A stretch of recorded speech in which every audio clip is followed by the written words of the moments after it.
2000 سال پیچھے چلے جائیں، فرعون دنیا کا واحد انسان ہے جس نے کہا انا ربکم الاعلی، میں سب سے بڑا رب ہوں، اور اپنے آپ کے رب ہونے کا دعویٰ انسانوں میں صرف فرعون کا ہے۔ اس کی باندی مسلمان ہو گئی، موسیٰ علیہ السلام کا کلمہ پڑھ لیا، ایمان چھپتا نہیں، وہ پتہ چل گیا۔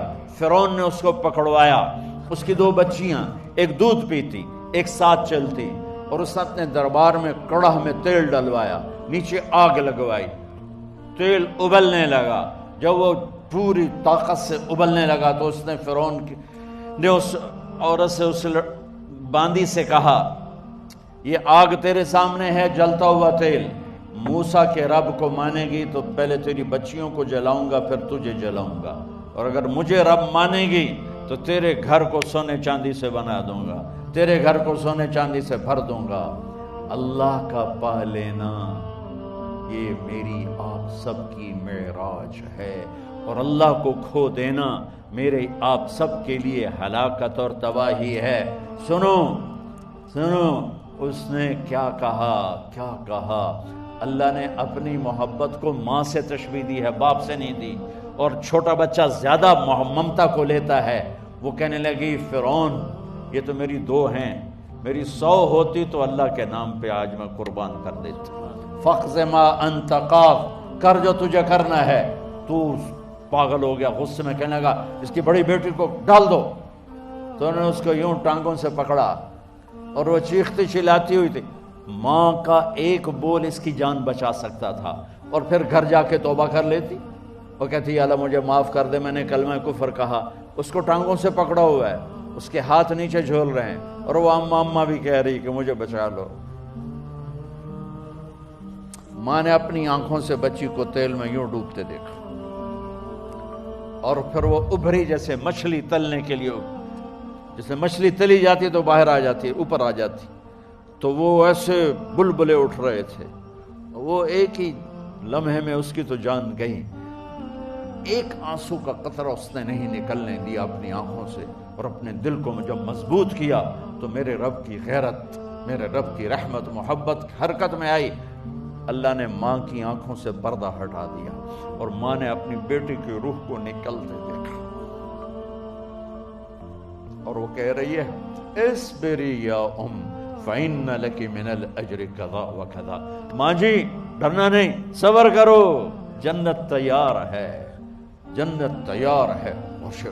معصوم بچی کو تو پتہ بھی نہیں تھا کہ کیا ہونے والا ہے، اس کو پکڑ کے یوں ڈالا، اس کی تو آہ بھی نہ نکلی، اور وہ مچھلی کی طرح تلی گئی۔ اب پھر ماں کا کلیجہ پھٹا، اللہ نے پھر آنکھوں سے پردہ ہٹایا، اور انہیں اپنی بچی کی روح کو نکلتے دیکھا، اور وہ کہہ رہی اصبری یا ام فإن لک من الأجر کذا وکذا، ماں جی تھوڑی دیر کا صبر، جنت تیار ہے، جنت تیار ہے، جنت تیار ہے۔ اللہ کو پایا سب کچھ پایا، اللہ کو کھو دیا سب کچھ کھو دیا۔ جب اس کو پکڑ کے لے جانے لگے، اس نے فرعون کو دیکھا، فرعون اس کی آنکھوں میں آنکھیں نہیں ڈال سکا، نظریں نیچے ہوگی اس کی۔ کہنے لگی میری ایک بات مانو گے، میری ایک خواہش پوری کرو گے؟ فرعون نے پوچھا کیا؟ کہ جب میں بھی جل جاؤں تو میری اور میری بچیوں کی ہڈیوں کو اکٹھے دفن کرنا، باہر پھینک نہ دینا، دفنا دینا۔ فرعون نے کہا تمہاری یہ خواہش پوری کی جائے۔ انہوں نے کہا پیچھے ہٹ جاؤ، میں نے اللہ کو جان دینی ہے، مجھے دھکا دینے کی ضرورت نہیں ہے، میں اپنے اللہ سے ملنے جا رہی ہوں۔ سبحان اللہ، جب اللہ مطلوب ہوتا ہے تو موت محبوب بن جاتی، جب اللہ کی نافرمانی ہوتی ہے تو موت سے نفرت ہو جاتی ہے، مرنا عذاب نظر آتا ہے۔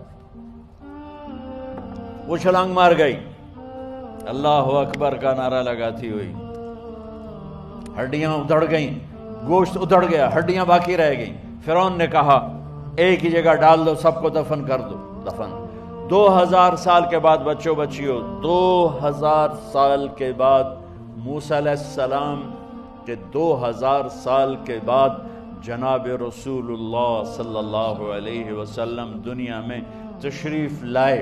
40 سال کی عمر میں نبوت ملی، 50 سال کی عمر میں معراج ہوا، 2050 سال کے بعد میرے نبی کی سواری بیت المقدس جا رہی ہے، اور بیت المقدس پر جب وہ اوپر پہنچے ہیں تو مصر وہاں سے قریب ہو جاتا ہے۔ جب وہ اترنے لگے تو میرے نبی نے کہا، جبریل جنت کی خوشبو آ رہی ہے، جبریل جنت کی خوشبو آ رہی ہے۔ کہاں سے آ رہی ہے؟ ابھی تو جنت اوپر ہے، ابھی تو اوپر جانا ہے، تو یہ زمین سے جنت کی خوشبو کیا آ رہی ہے؟ تو جبریل نے عرض کی، یا رسول اللہ، فرعون کی ایک باندی تھی جو اللہ سے سودا کر گئی جان کا اور اپنی بچیوں کا، اس کی بچیوں کی ہڈیوں کو جہاں دفن کیا گیا ہے، یہ خوشبو جس دن انہیں دفن کیا تھا اس دن سے لے کر آج تک یہ خوشبو آ رہی ہے، اور یہ قیامت تک آتی رہے گی۔ اللہ اپنے نام پہ قربان ہونے والوں کی یوں قیمت لگاتا ہے، پہلے اپنی منزل طے کرو، پہلے اپنی منزل طے کرو، پہلے اپنی منزل طے کرو کہ مجھے اپنی زندگی کی سے لینا کیا ہے، مجھے اللہ کو پانا ہے، مجھے اللہ کو پانا ہے۔ میں نے اللہ کی قسم، اگر اللہ راضی ہے تو پھر موت سے بڑھ کر کوئی تحفہ نہیں، اس سے بڑھ کر کوئی خوبصورت پیغام نہیں، اور اگر اللہ ناراض ہے تو موت سے خوفناک کوئی پیغام نہیں۔